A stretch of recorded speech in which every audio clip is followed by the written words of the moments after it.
capítulo 2. Primeira epístola de Paulo aos Coríntios, capítulo 2. Apenas o versículo também de número 2. Na minha penúltima vinda aqui, nós falamos desse texto. Nós usamos os versículos de número 1 a 5, onde acentuamos a respeito do poder da cruz. E hoje eu quero apenas comentar com você a partir do versículo 2. Então, nós, nesse momento, vamos ler o versículo de número 2, onde Paulo vai falar-nos a respeito de qual era o caráter da sua pregação. E naquela ocasião, conforme dito agora, nós falamos sobre o poder da cruz de Cristo. E agora eu quero convidar você a olhar, não de forma sequencial, mas um outro grande benefício que nós temos a partir, obrigado Vitor, a partir do versículo 2, quando Paulo toma uma decisão.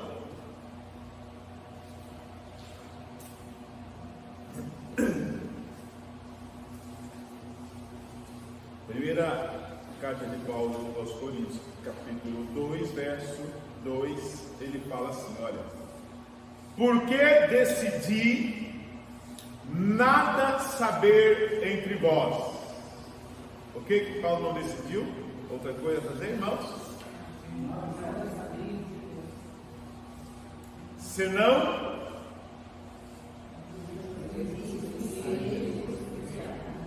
olha que interessante. De novo. Porque decidi nada saber entre vós, senão a Jesus Cristo e este crucificado.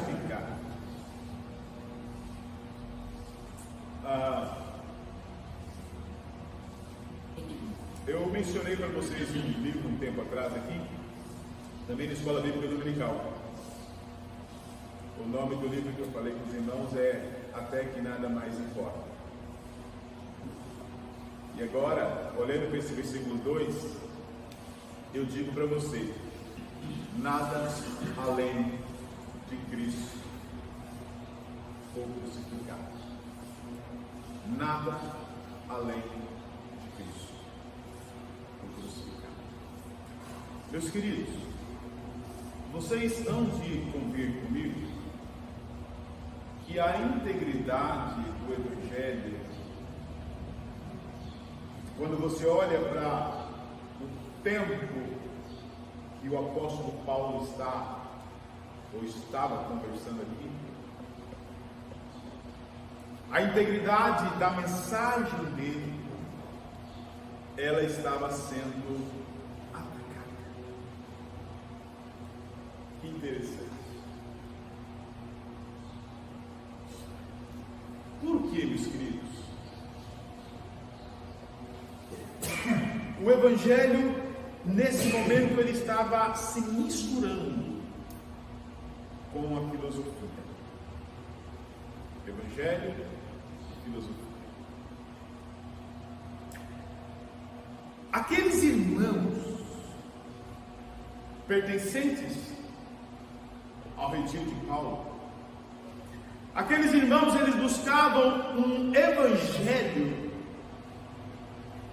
que pudesse ser completado com a sabedoria humana.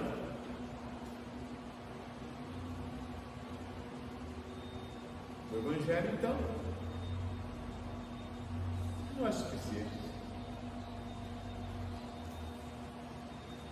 Aqueles irmãos queriam o evangelho e mais alguma coisa.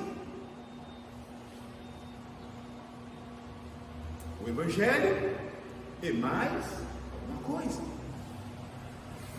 De modo, meus queridos irmãos, que o evangelho, na sua simplicidade, na sua clareza, na sua pureza para aqueles irmãos não estavam sendo, o Evangelho não estava sendo suficiente.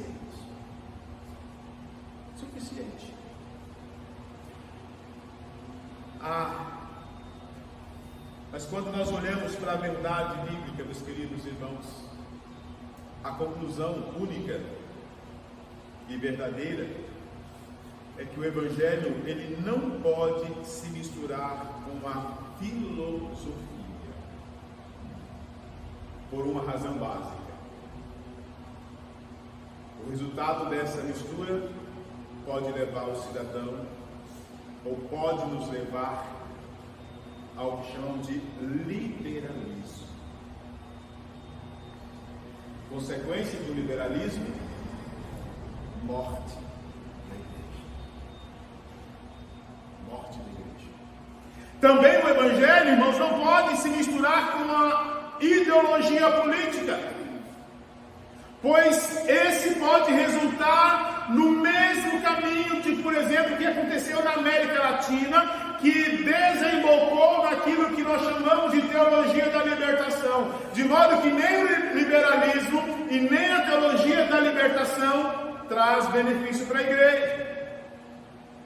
E quando você olha para a cidade de Corinto, quando você olha para a igreja de Corinto, meus queridos irmãos, nós vamos ver um local que aceitava isso, e era uma cidade com algumas características não tão diferentes das nossas. A cidade de Corinto, nesse momento, por exemplo, era conhecida e era marcada pela promiscuidade, marcada pelo orgulho, marcada pela sabedoria humana, recheada de debates de inúmeras categorias, e principalmente os filosóficos, e finalmente os que se achavam espirituais. Esses estavam ali, meus queridos irmãos, desenvolvendo uma vaidade que não competia. De modo, irmão Geraldo, que quando o senhor olha para o retrato dessa igreja que Paulo está falando aqui agora, você vai ver que a igreja ali, ela havia se deixado influenciar por essa cultura.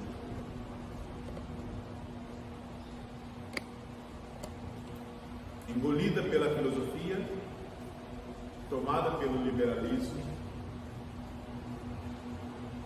a igreja ela passou-se a identificar com o costume da cidade. Aí você pode imaginar, que igreja é essa? Você vai observar, meus queridos irmãos, que a igreja de Corinto, ela passou então a valorizar os pregadores eloquentes. Nessa igreja, você observou que as divisões estavam ali populando, e os irmãos estavam fugindo da simplicidade do Evangelho de Cristo Jesus. Então, eu estou falando isso baseado no capítulo 1, versículo 10 a 17, e depois você pode conferir do capítulo 3 dessa carta até o capítulo 4. Tudo isso aqui está ali dentro. De modo, meus queridos irmãos, que o Evangelho estava, na verdade, atrelado ao que nós chamamos de pragmatismo. A igreja oferecia o que as pessoas queriam. Se funciona, ok. Se dá resultado numéricos, ok. Se está ocupando um espaço geográfico, apenas ok. Porém, a verdade não era mais a referência.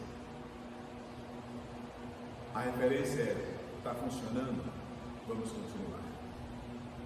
Mas isso não é assim. ou não pode ser assim, ou não deve ser assim, ou não espera-se Deus que seja assim no meio do povo dele. Não. E é exatamente para corrigir esse problema, é exatamente para chamar a igreja à razão, para recobrar a consciência dessa igreja, é que você vai ver que o nosso irmão Paulo, para corrigir esse problema, Paulo então agora expõe nesse capítulo aqui quais são os fundamentos básicos de uma verdadeira mensagem do Evangelho, do que é que a Bíblia nos chama para vivenciar, de como é que a Bíblia precisa ocupar o espaço no coração de cada crente, como a igreja precisa valorizar as Sagradas Escrituras e o que é que emana das Sagradas Escrituras que vai não só agradar o coração de Deus, mas fará com que o corpo dele de fato seja puro, sadio e consciente. Paulo chama essa responsabilidade. E aí, meus queridos irmãos, é nesse contexto que Paulo escreve e ele faz essa declaração maravilhosa. Porque nada decidi saber entre vós, a não ser Jesus Cristo. Olha que maravilha. Igreja está assim, a cidade está assim, uns pedem isso, outros pedem aquilo, uns gostam assim, outros gostam daquele jeito, uns vivem dessa maneira, outros daquela, mas eu nada decidi saber além do meu Jesus. Nada decidi saber além do meu Jesus. Meus queridos irmãos, e é interessante ouvirmos isso de Paulo. E para muitos pode soar estranho ouvir isso de Paulo, porque, como nós muito bem sabemos, ele era um camarada acima da média. Paulo era preparado, Paulo tinha uma cultura diferenciada, Paulo tinha um conhecimento teológico avançado, Paulo tinha uma experiência espiritual também aguçada. Mas curioso, meus queridos irmãos, que Paulo resolveu ignorar tudo isso, ou colocar tudo isso em segundo plano, para que, na verdade, tudo que ele pudesse entender, que viesse a competir com Cristo, a competir com a cruz de Cristo, Paulo coloca por debaixo e passa ele a dar a primazia para aquele que o havia salvado. Paulo tinha tudo para poder, conforme insisto aí, olhar as pessoas de cima para baixo. Ou dizer, eu sou, eu posso.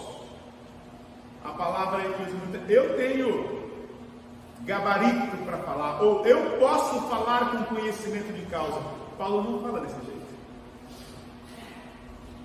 Paulo não se ostenta dessa maneira.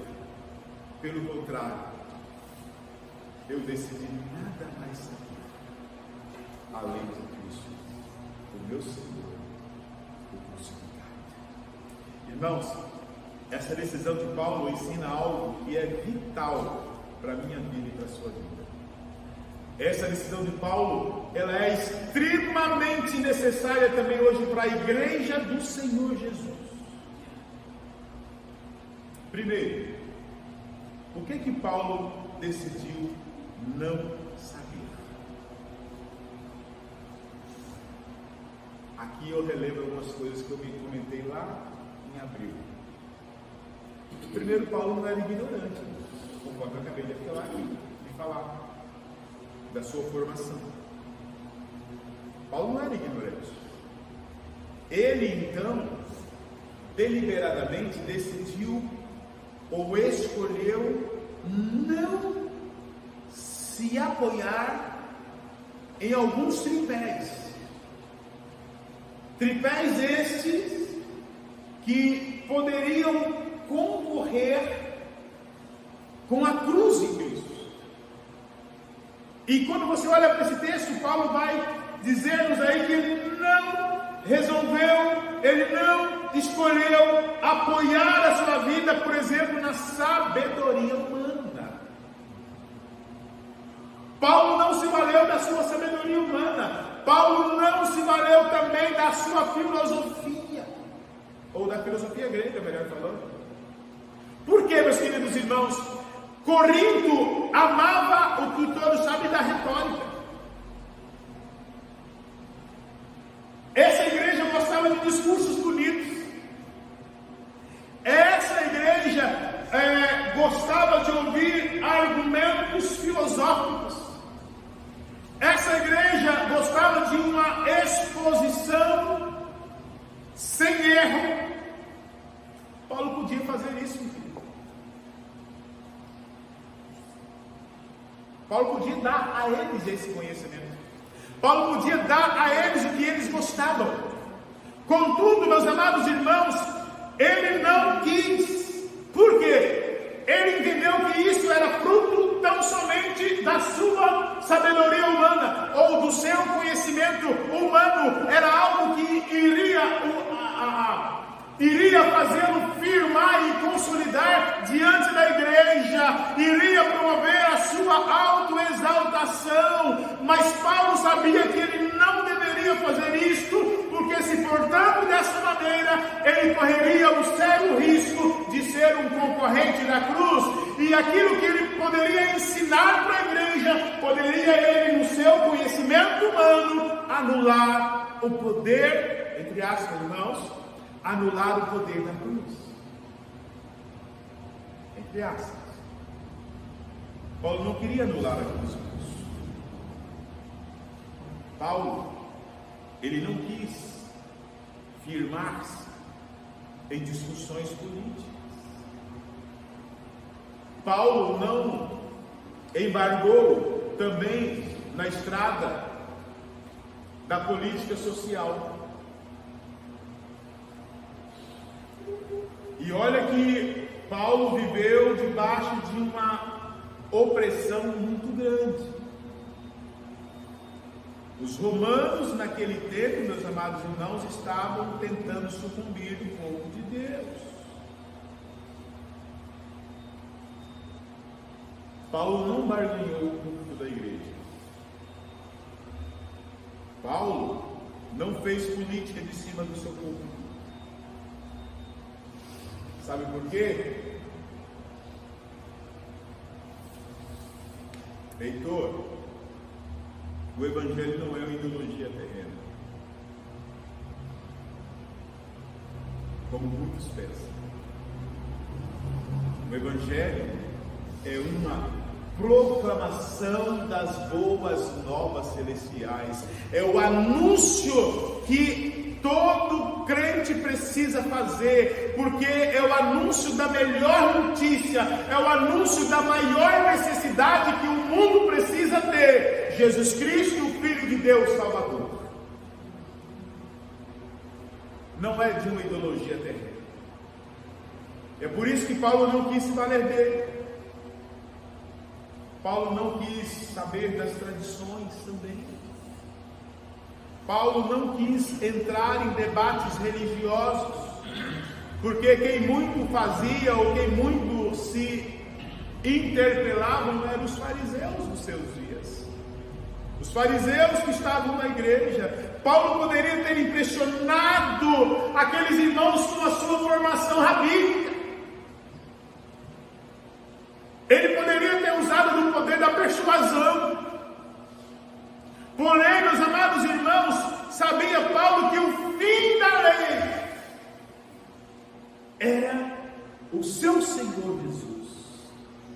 E agora você vai ver então nosso irmão Paulo, então dizendo: olha, eu não quero me importar assim diante de vocês. Hoje muitos não gostariam de ouvir essa mensagem de Paulo.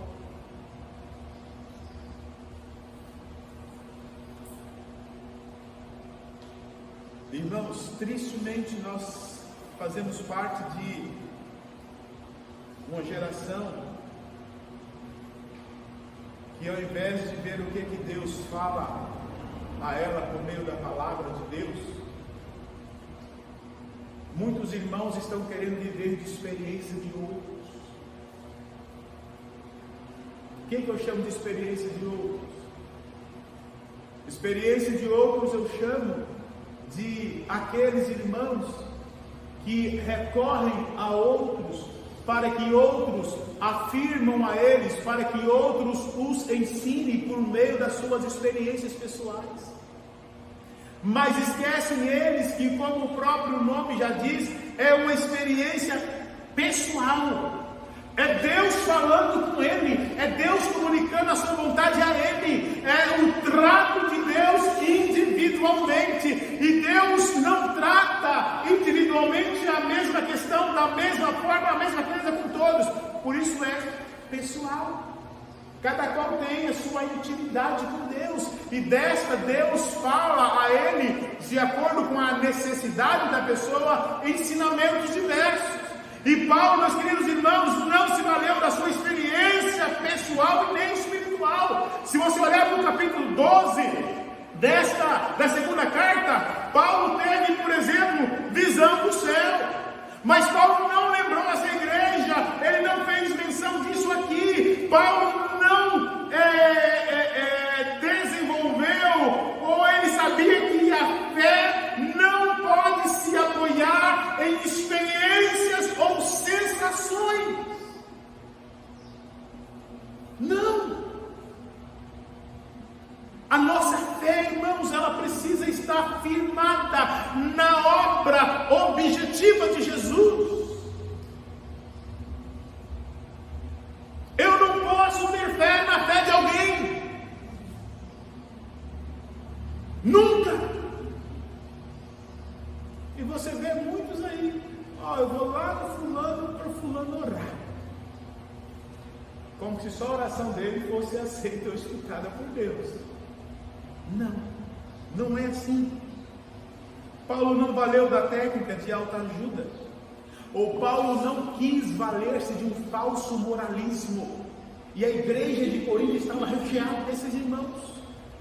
Meus queridos, Paulo não pregou sobre como melhorar a vida, ou de como você tem que agir para potencializar as suas habilidades, ou como você tem que fazer para melhorar os seus recursos financeiros. Paulo só ensinou uma mensagem: o que você precisa fazer para você morrer para você mesmo e viver para Deus. É a mensagem de Paulo.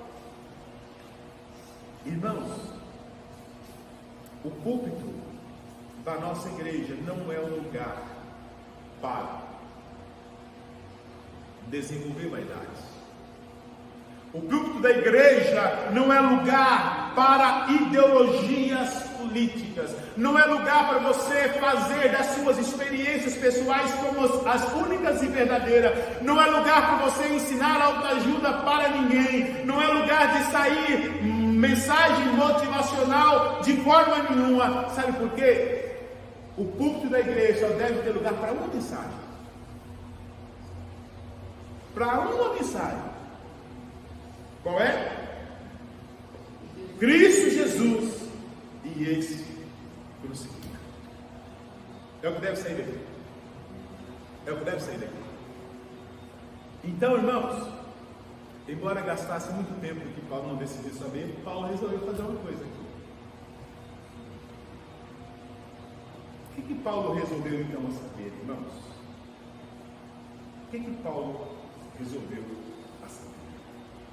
Primeiramente, a cruz de Cristo. Conforme falei na mensagem da penúltima vez aqui, Paulo, ele entendeu que a cruz de Cristo, ela apontava para a justiça de Deus e o amor dele para com a igreja, para com os filhos de Deus. A cruz de Cristo apontava para o seu amor e para a sua justiça. E é por isso, meus queridos irmãos, que o Evangelho centraliza-se na morte de Cristo. Então, você vai observar que na capital da filosofia, Paulo é desafiado e aceita o desafio e prega uma mensagem simples. Que doideira, aparentemente, não é? Seria mais ou menos aquela ideia de, no meio de 300 doutores, aí chega um homem simples e começa a falar uma mensagem simples.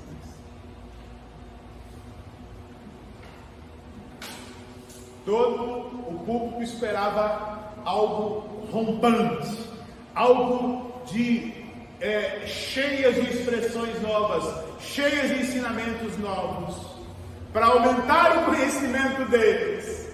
Aí é como que chegasse alguém de forma muito simples e falasse de uma mensagem muito simples.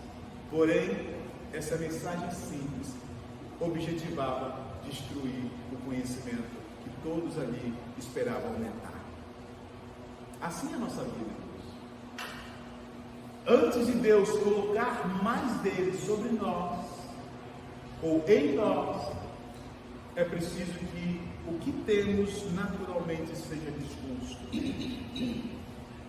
Deus não deve agora entre aspas, Deus tem muito para colocar nas nossas mãos, para usá-los como ferramentas dele, mas Ele não vai fazer enquanto você não tirar das suas mãos aquilo que você acha que você tem que pagar.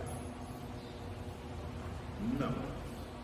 Irmãos, a morte de Cristo não é mais uma doutrina do cristianismo. Que é isso, pastor? Sim. A morte de Cristo não é mais uma doutrina do cristianismo. A morte de Cristo, meus queridos irmãos, ela é a essência. É o que há de mais belo. A cruz não é resultado de uma conclusão aleatória. A cruz de Cristo, ela é o centro. A cruz de Cristo, ela é o único. Ela é o eixo. Ela é a essência daquilo que nós cremos.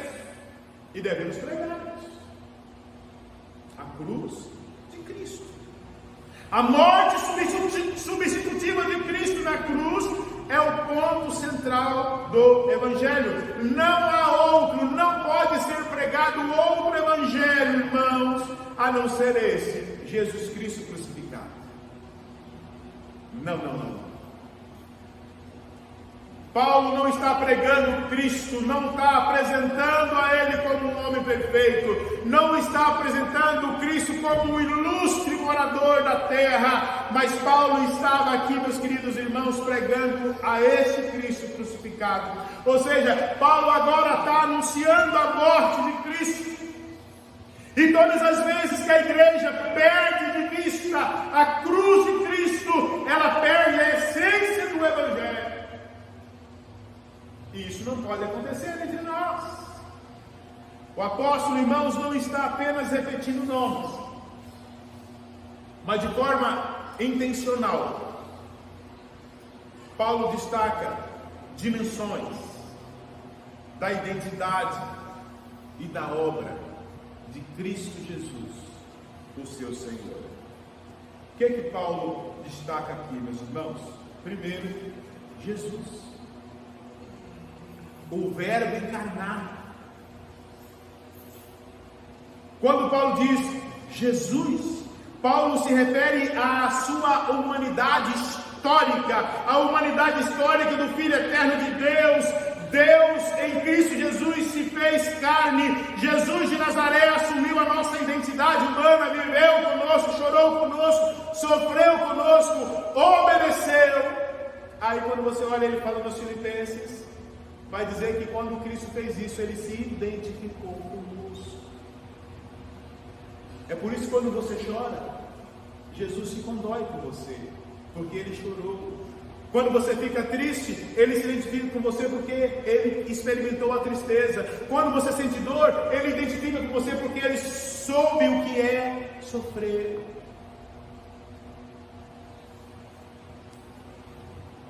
Tudo isso, meus amados irmãos, ele fez, ele experimentou, ele se identificou, porque eu tinha que ir até a cruz, mas eu não conseguia, eu não podia, mas ele foi e fez tudo isso por nós.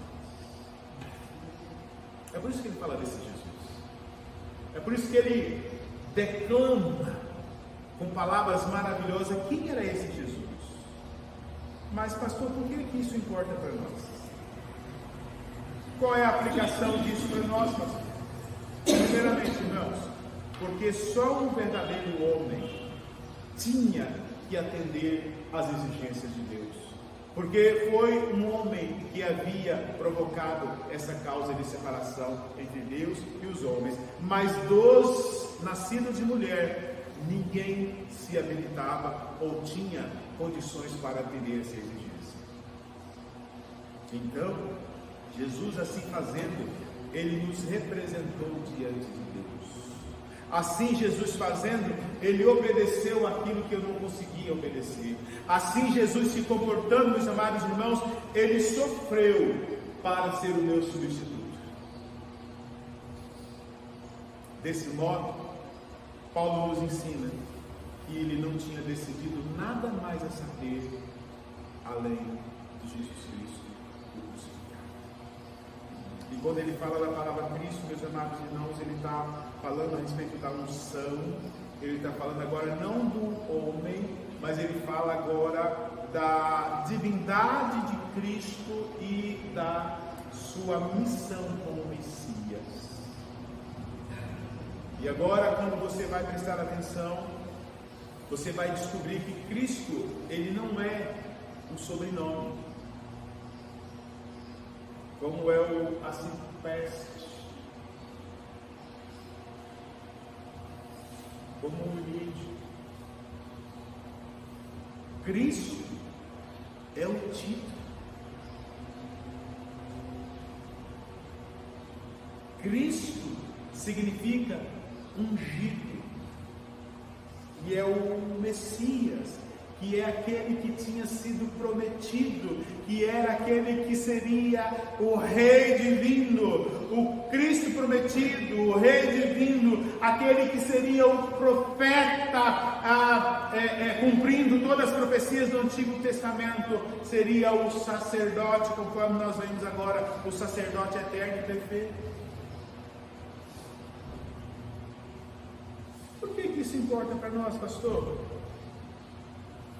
Por que só Deus Filho? Por que Cristo? Por que só Deus Filho, irmãos? É que tem um valor infinito. Deus Filho tem um valor infinito. Para quê? Para satisfazer a justiça que Deus pediu. Porque só Deus Filho pode suportar ou pôde suportar e vencer a ira do Pai. Porque só Deus Filho pôde dar a vida eterna e garantir a mim e a você uma salvação plena. Só Ele. Só Ele. Sendo verdadeiro e eterno Deus, Jesus tomou sobre si a natureza humana, se revestiu da humanidade para ser um ofício, o único e suficiente mediador entre Deus e os homens. Assim Paulo fala para Timóteo: olá em Timóteo. Só esse filho, só. A pergunta 38 do nosso Catecismo Maior, ela tem uma pergunta muito interessante lá. Se você não passou o zóio lá, vai lá. A pergunta era necessário, vai falar assim entre aspas, era necessário que o mediador fosse Deus. Era necessário que o mediador fosse Deus. Por quê? Para sustentar a natureza humana, para suportar a ira do Pai, e para garantirmos a vida eterna. É por isso. É por isso. E é por isso que Paulo está dizendo: irmãos, eu decidi nada saber entre vocês, senão Jesus Cristo, o Filho de Deus. Mas não para por aí. Nós falaríamos aqui, falaríamos dessas doces verdades. Mas Paulo, então, caminhando para o final, ele fala: olha, porque decidi nada saber entre vós, senão a Jesus Cristo, e este crucificado. E esse crucificado. Paulo agora ele aponta para a substituição. Paulo nesse momento vai falar a respeito da redenção que só Cristo, o nosso Senhor, fez na cruz. Presta atenção, Paulo não diz de Jesus Cristo o ressuscitado, embora foi uma verdade, ou é uma verdade, e é uma verdade necessária, né? É uma verdade necessária. Mas Paulo vai falar aí que ele quis saber de Jesus crucificado.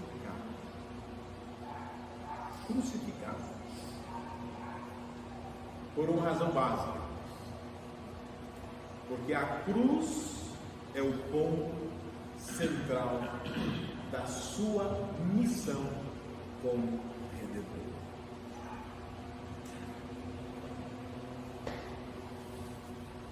Por que disso?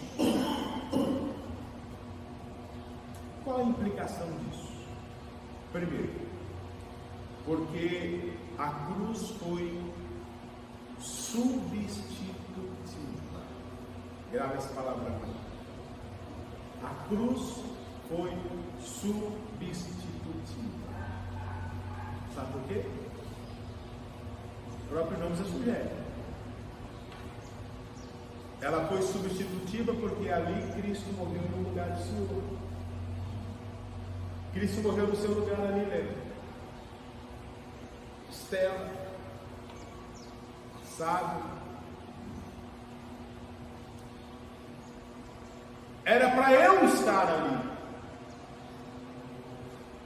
Mas tão miserável que eu sou, eu não tinha condições de estar ali. Eu não atendia os requisitos que aquele que deveria estar ali tinha que ter. Eu não era bom o suficiente para estar ali. Eu não era gabaritado o suficiente para estar ali. Mas aquele que sem conhecer pecado, aquele que sem ter necessidade de estar ali, foi ali por mim. É por isso que ela tem um caráter substitutivo. Por que isso, pessoal? Por que o Cristo crucificado?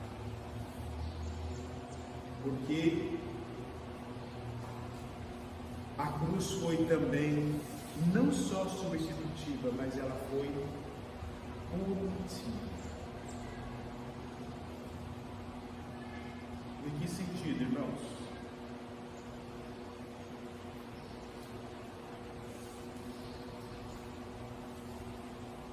Não atendendo necessariamente ao contexto, se você olhar a oração que Moisés faz nos Salmos 90, você vai começar a ter um pouquinho de luz do que eu vou e do que eu estou falando agora. Moisés, nesses Salmos 90, ele faz uma pergunta.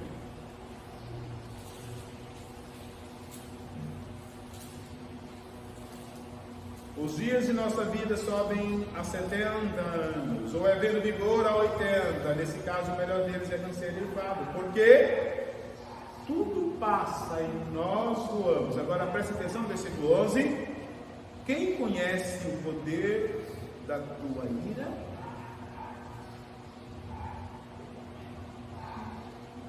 Tinha prestado atenção nisso? Quem conhece o poder da tua ira e a tua cólera, segundo o temor que te é devido? Até hoje, irmão, sabe quem experimentou a ira e a cólera de Deus? Tem noção de quem? Jesus. Hã? Jesus.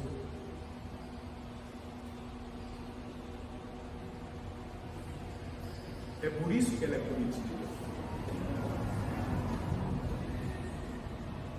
Ali naquela cruz, que eu deveria estar para ser punido por causa do meu pecado,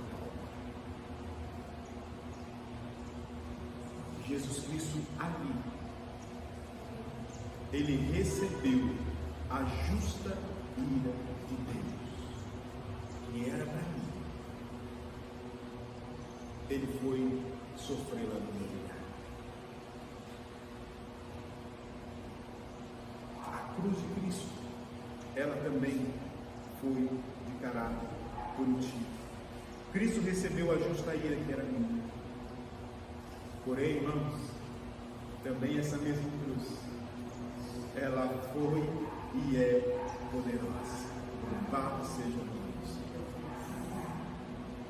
Ela é poderosa, meus queridos irmãos, porque ali, ainda sem pecado, Jesus Cristo absorveu o meu pecado. Ali, tendo ela, ou sendo ela o local de punição, Jesus recebeu a minha punição, mas também foi ali, naquela cruz, que o diabo foi derrotado, que a dívida foi paga e que o caminho para o céu foi aberto por meio daquele que viveu, morreu e se ofereceu por mim e por você. A cruz de Cristo, que poder!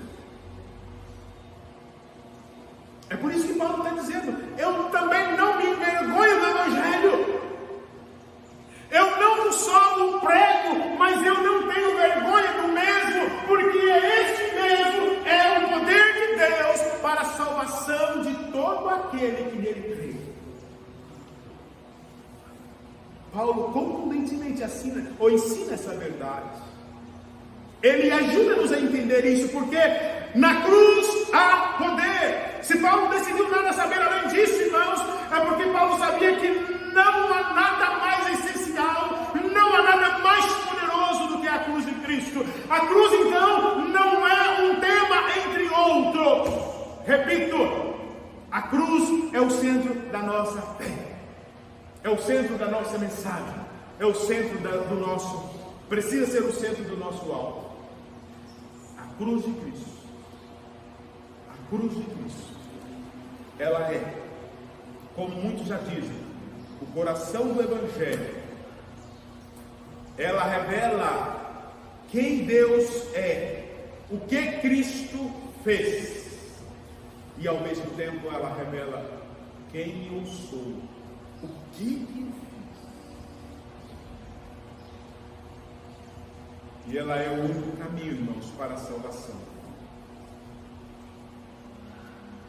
Ela é o único caminho para a salvação. Gálatas 2:20, o que diz lá? Você consegue me ajudar aí?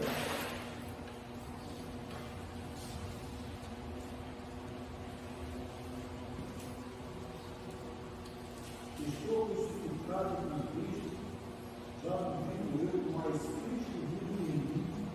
A vida que agora vivo no corpo, vivo na fé do Filho de Deus, que me amou e a si mesmo se entregou por mim. Glória a Deus. Como é que inicia o versículo aí, Dino? Estou crucificado com Cristo, de modo que já não vivo mais eu. Cristo, o eterno Filho de Deus, o Salvador do homem, vive em mim. Ou seja, meus irmãos, ainda hoje essa cruz tem efeito.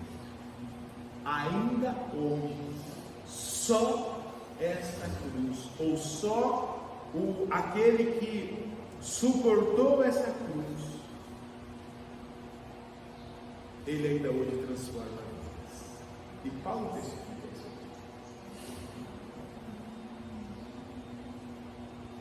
Morte para o pecado.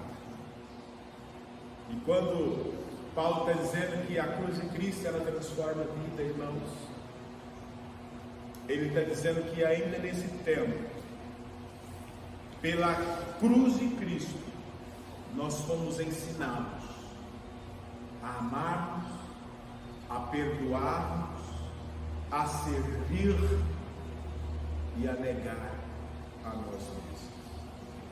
Mensagem da cruz. Joe Piper, ele diz que a cruz não foi apenas um lugar de substituição no passado, mas também de mortificação no presente. Termino aqui, irmãos, lendo com vocês Apocalipse 5, verso 12. O que diz aí? Apocalipse 5, 12.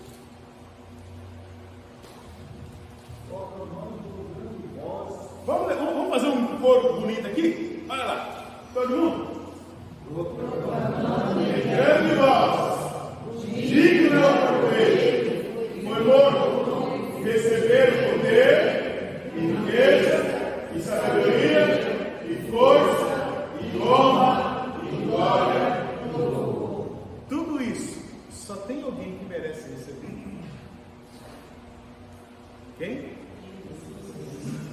Olha aí. De modo, irmãos, que a cruz, ela resulta, ou da cruz, resultou a nossa esperança de continuarmos a viver, de desfrutar da eternidade, de aproximar-se e não mais ser desgrudado de Cristo nosso Senhor. No céu, irmãos, não cantaremos aquilo que eu fiz.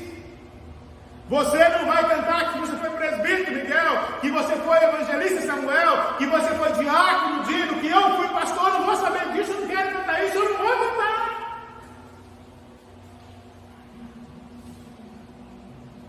Eu vou cantar somente quem foi o meu Cordeiro, quem foi o meu Salvador, quem foi o meu Senhor, por quem eu fiz tudo que eu fiz, por quem eu suportei tudo que eu suportei, por quem eu aceitei todos os desafios, porque tudo para a glória dele. É isso que você vai fazer no céu, meu.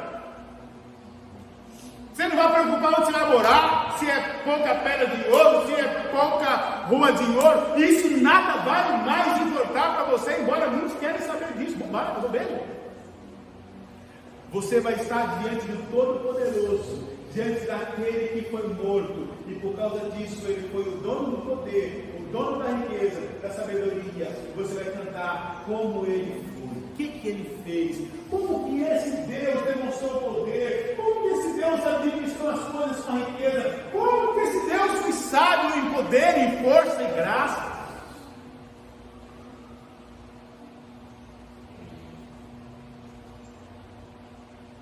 Você vai cantar sobre esse Cordeiro que foi morto, mas que agora vive para todo sempre. Nós precisamos, irmãos, conhecer esse Cristo crucificado mais e mais. Primeiro, porque só Ele pôde satisfazer a ira justa de Deus, e só Ele pôde nos salvar da ira santa de Deus. Só Ele é capaz de transformar o homem perdido. Só Ele pode sustentar a mim e a você nas nossas fraquezas, porque só Ele permanece. Só Ele é Deus. Paulo diz: decidi nada saber entre vós, senão a Jesus Cristo e esse crucificado. Essa precisa ser a nossa decisão também, irmãos. Essa precisa ser a decisão da igreja nesse século.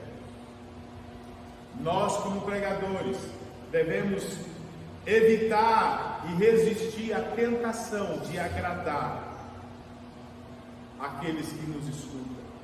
Resistir à tentação de querer impressionar quem nos escuta. Nós, como igreja, não podemos nos distrair com esses discursos bonitos, ou com doutrinas vazias, ou com só buscando resultados. Como cristãos, nós precisamos crer, nós precisamos amar, nós precisamos viver e proclamar só essa mensagem. Só essa mensagem. Porque quem tem a Cristo, irmãos, crucificado, tem a Cristo. Quem não tem o Cristo crucificado, já está condenado, segundo diz as Santas Escrituras. Que Deus nos abençoe, que Deus nos socorra nas nossas necessidades. Amém?